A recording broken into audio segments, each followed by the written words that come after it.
नेतृत्वामध्ये हे रॅली चालू आहे आणि त्यांनी जे बोललं होतं की भाई आमच्या गावामध्ये एक नुक्कड सभा व्हावी, त्यांच्या आग्रहास्तव आज आम्ही तुमच्या बौद्धनगर गावामध्ये पोहोचलेलो आहोत। माझ्या मित्रांनो, आज पर्दाबाज रॅलीमध्ये का हा नुकतं तुम्हाला थोडक्यात समजून देण्यासाठी आज आम्ही तुमच्या गावापर्यंत पोहोचलेलो आहोत। हा गाव बौद्धनगर गाव, पहिले ह्या गावाचं नाव आणि आता ह्या गावाचं नाव बौद्धनगर आहे। बौद्धनगर म्हणजे बौद्धांचा वास, म्हणजे तथागत गौतम बुद्धाचे अनुयायी समजू आपण ह्या गावामध्ये राहतात। आज डॉक्टर बाबासाहेब आंबेडकरांनी 1956ला जो धम्म स्वीकारला आणि त्या धम्म स्वीकारल्यानंतर ह्या देशामधला जो पूर्वीचा महार समाज होता तो कुठे ना कुठे बुद्धिस्ट झाला। आज मी तुम्हाला थोडक्यात समजावून सांगण्याचा प्रयत्न करेन। ह्या देशामध्ये SC ST OBC प्रवर्ग याला शूद्र म्हणला गेला। SC ST प्रवर्ग याला शूद्र म्हणला गेला। पूर्वीच्या काळामध्ये वर्णव्यवस्थेचा काळ होता। वर्णव्यवस्थेच्या काळामध्ये आज आपल्याला सांगला जात होता की हा जेव्हा ब्रह्माने जेव्हा ह्या देशाची जगाची निर्मिती केली तेव्हा मुखातून ब्राह्मण निघाला, भुजातून क्षत्रिय निघाला, पोटातून वैश्य निघाला आणि पायातून शूद्र निघाला। हा तुम्हालाही माहित असेल, शूद्र ब्राह्मण क्षत्रिय वैश्य आणि शूद्र।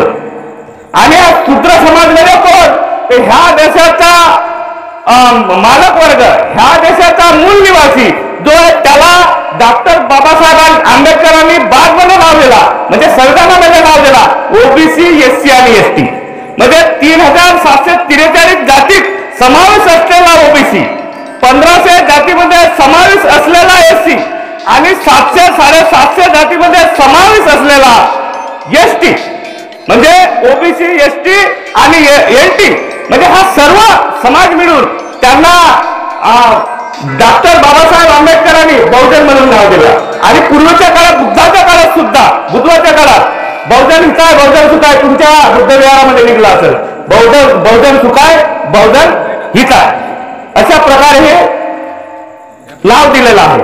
पण आज आपण 1947 रोजी हा देश स्वतंत्र झाला। आपल्याला ह्या देशाला 1952ला पहिली लोकसभाची निवडणूक झाली। संविधान दिल्यानंतर डॉक्टर बाबासाहेब आंबेडकरांनी अथाक प्रयत्न करून 395 कलमाचा संविधान दिला। 395 कलमाचा, त्याच्यामध्ये सगळ्यात मूलभूत गरजा आहेत। त्याच्यामध्ये पूर्वीच्या काळामध्ये जेव्हा ह्या स्त्री, ह्या देशाची स्त्री, ह्या देशाची राजाची स्त्री असो, कोणाची स्त्री असो, त्या स्त्रीला फक्त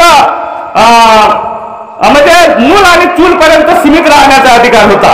पण डॉक्टर बाबासाहेब आंबेडकरांनी ह्या देशामध्ये हिंदू कोड बिल आणून ह्या देशाच्या महिलेला 50% आरक्षण दिलं गेलं, 50% आरक्षण। आणि त्या चूल आणि मूलच्या चौकटातून ह्या देशाच्या स्त्रीला सुद्धा आज म्हणजे आज कलेक्टर, EM DM, शिक्षिका, तहसीलदार होण्याचा अधिकार आज ह्या देशाच्या स्त्रीला सुद्धा आहे। आज ह्या देशाला 1947 पासून 1949 पासून जो संविधान दिला, 1952ला पहिली निवडणूक झाली आणि आज आखरी निवडणूक, आपण आखरी नाही म्हणू शकत, पण आता झालेली लोकसभेची आता 2023 ची निवडणूक झाली, तरी आजपर्यंत आपल्या देशामध्ये हे भूल चूक का होत आहे याच्यासाठी आज तुम्हाला ह्या सांगण्यासाठी मी ह्या गावामध्ये पोहोचलेलो आहोत। माझ्या मित्रांनो, मी OBC समाजाचा आहे, माझे नाव अनिल दामोदर बावणे। मी बऱ्याचदा तुमच्या गावामध्ये पोहोचलेला असेल, बऱ्याचदा ह्या हत्ती निशाण घेऊन मी ह्या गावामध्ये बऱ्याचदा नुकड सभेच्या माध्यमातून, सभेच्या माध्यमातून, प्रचाराच्या माध्यमातून ह्या गावाला पोहोचलो असेल। कदाचित तुम्ही माझा चेहरा नसेल ओळखत, पण बरेचसे लोक मला ह्या गावामध्ये ओळखतात। आज डॉक्टर बाबासाहेबांनी दिलेल्या संविधानाचा मूलभूत अधिकार आपल्याला भेटला का, हा एक प्रश्न निर्माण झालेला आहे।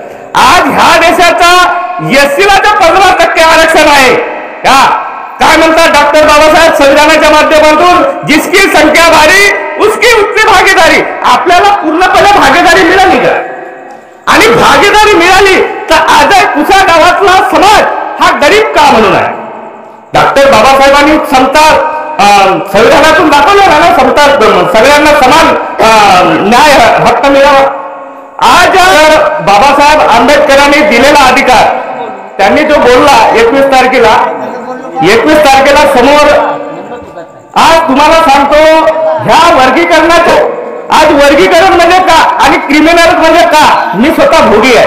म्हणजे ह्या देशाचा ओबीसी समाज 90 ते 92 मध्ये क्रिमिनलचा शिकार झालेला आहे आणि त्या क्रिमिनलचा शिकार मी स्वतः आहे. मी लोहार समाजाचा आहे आणि ह्या देशाचा क्रिमिनलचा शिकार ह्या देशाचा एसबीसी म्हणून गोवारी झालेला आहे, ह्या देशाचा एनटी म्हणून धिवर झालेला आहे, ह्या देशाचा बंजारा समाज हा क्रिमिनलचा शिकार, वर्गीकरणाचा शिकार झालाय, क्रिमिनलचा शिकार झालाय. आणि मी सुद्धा लोअर समाज, मी NTB मध्ये येतो, लक्षात घ्या. NTB म्हणजे मी सुद्धा ह्या देशामध्ये ह्या देशाचा म्हणजे टॅक्स देऊन मी ह्या देशाचा अर्थव्यवस्था चालवणारा ओबीसी समाज, मी सुद्धा ह्या क्रिमिनलचा शिकार, वर्गीकरणाचा शिकार झालेला आहे. लक्षात घ्या माझ्या मित्रांनो. जेव्हा आज तुमच्यावरच पर्याय आहे, आज असं वाटत होतं एससी एसटीला असं वाटत होता की आज ओबीसी समाजाला तर क्रिमिनल आणि वर्गीकरणाचा शिकार झाला, पण आमच्या घरावर तो खोटे झालाय.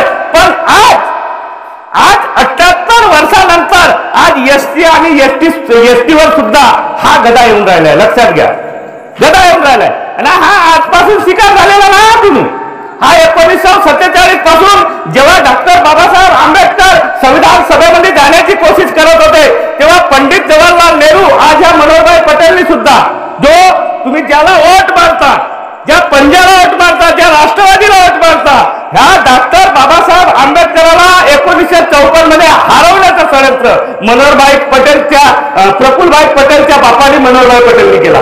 त्या काळामध्ये करोडो रुपया खर्च करून दिला, करोडो रुपया. त्या काळामध्ये सायकला, बिलंकिटा, दारू, चिवडा वाटून डॉक्टर बाबासाहेब आंबेडकरांचा अपमान करण्यात आला आणि विश्वविख्यात ज्यांनी जगाला विद्वान मानलं त्या डॉक्टर बाबासाहेब आंबेडकरांना 1954 मध्ये ह्याच भंडारा लोकसभेमधून हरवण्याचा षडयंत्र करण्यात आला. माझ्या मित्रांनो, आज ते कडूबाई खरात गाणं आहे तिथं, कडूबाई खरात, मला राग काम नाहीये, नाही समजलं का? मला राग म्हणजे आपल्याला राग काम नाही, एवढा मोठा षडयंत्र करून डॉक्टर बाबासाहेबांना हरवण्यात आला. आज तुमच्यावर वर्गीकरणाचा शिकार, तुम्ही क्रिमिनलचे शिकार झाले, तरी पण जे 500 शूरवीरांनी 28 पेशव्याला कापून टेकला, 500 महाराणी म्हणजे तो भीमा महाराणी जो नेतृत्व करून 500 महाराणी 28,000ला म्हणजे एकाच्या हिश्श्यावर 56 येत होते, त्या महाराणीला आज का राग येत नाही? हा एक प्रश्नचिन्ह निर्माण झाले.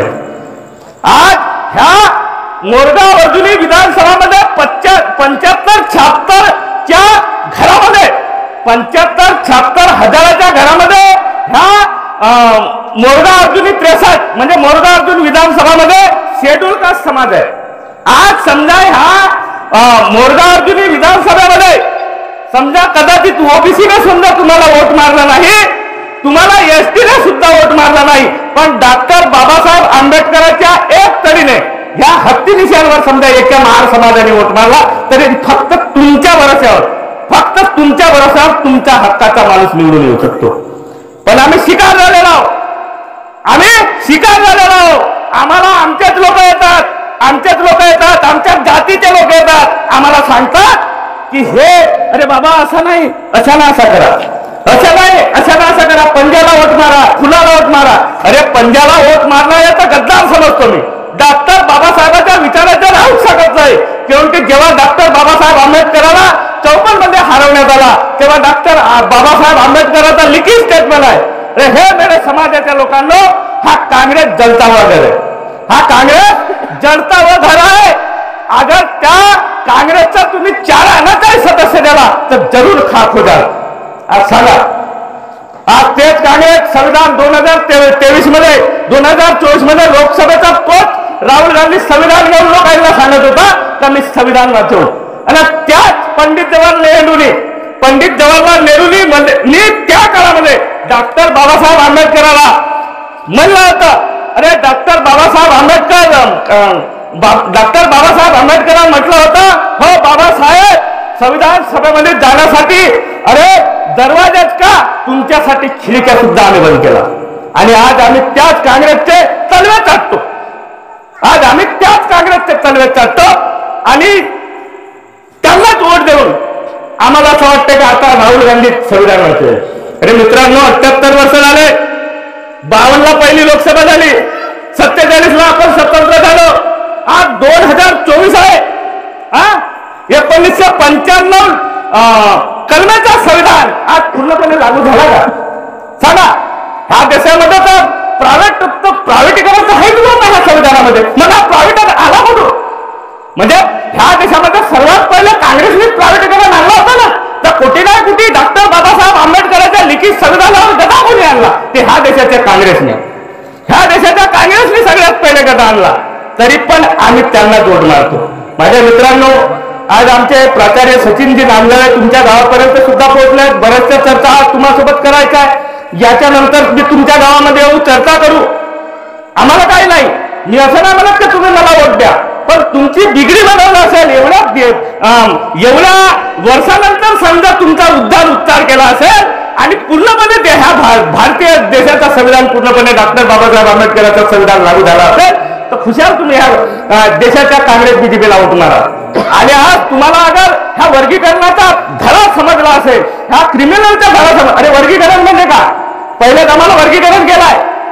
आज तुम्हाला असं वाटत नाही डॉक्टर बाबासाहेब आंबेडकरांनी तुम्हाला कलम दिली 141, मग बावल्या कोसळे लालवाग सोमन यायला दिली आहे का? अलग अलग कलम दिली आहे का? आज आमच्यामध्ये झगडे लावण्याचं षडयंत्र आहे आमच्यामध्ये. आणि हे झगडे पण लावतात राजकारणी, समजलं का? 3743 जातीला जोडून डॉक्टर बाबासाहेब आंबेडकरांनी ओबीसी नाव दिलं होतं. पण आजही कुठं ना कुठं माझा ओबीसी, मी कुणबीवा, मी तेलीवा, मी भालीवा, मी खातीवा, मी लोवारवा, अशा प्रकारे तुम्हामध्ये झगडा लावण्याचा हे राजकारणी लोक षडयंत्र करत. हा बावलेवा, कोपडेवा, अनालो, सोमल. मग डॉक्टर बाबासाहेब तर मानो तुम्हाला काम चालतं मग काऊन? कारण का संविधान दिलं म्हणून. मग त्याला नका ना, त्याच्या संविधानाला खावा ना.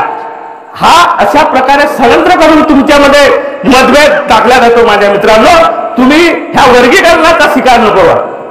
आणि कुठं ना कुठं 48 वर्षानंतर 78 वर्षानंतर कुठं ना तुम्ही आपल्या डोक्याला खोलपून सांगा. आज आमचा युवा व्यसन आणि व्यासनमध्ये लिप्त झालेला आहे. दिवसभर सकाळपासून दारू पितो. बुजुर्ग लोक सुद्धा दारू पितात. येणेवाली पिढी सत्यानाश आहे. येणेवाल्या पिढीचा लक्षात घ्या. व्यसन आणि व्यासनामध्ये लिप्त होऊन गेलेला आहे.